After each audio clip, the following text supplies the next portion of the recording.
पहला प्रश्न पूछो अपने आप को, कौन सा संस्कार आगे बढ़ने में रुकावट डालती है। दूसरा प्रश्न कि वर्तमान समय जो कर्मों की मशीनरी है वो बहुत ही तेज स्पीड से चल रही है, बहुत फास्ट स्पीड से चल रही है, क्योंकि यही है लास्ट जन्म। इसके बाद तो आगे कुछ होगा नहीं, माना आगे का आपका जो खाता है यहां ही चुकतू करना है, कैसे भी करके ड्रामा चुकतू कराएगा, क्योंकि इसका हिसाब अगले जन्म में नहीं जाना है।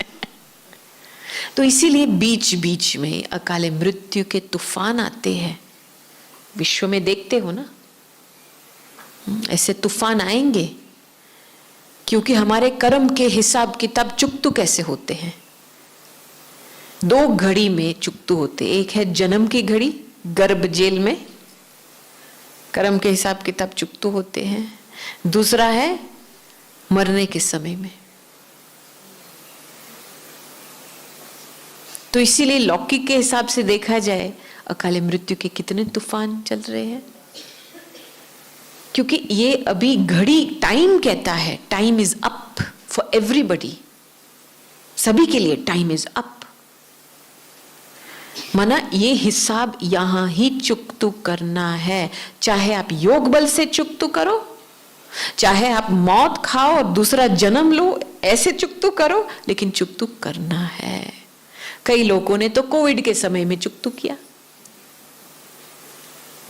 ठीक है, लेकिन जब तक वो संस्कार परिवर्तन नहीं हुआ तो दूसरा जन्म भी लेना पड़ता है, दूसरे जन्म में भी गर्भ जेल में चुकतू करना पड़ता है। तो वर्तमान समय अनुसार मुझे अपने आप को पूछना है, तीव्र पुरुषार्थ द्वारा मैंने कहां तक मेरे कर्म के हिसाब किताब चुकतू किए हैं। इसलिए बहुत स्ट्रिक्ट रहना है अपने ऊपर कि जरूरी है मुझे यहां पे विचार करना है, संकल्प दौड़ाना है इस तरह, जरूरी नहीं है, कट करो, कट आउट, स्टॉप।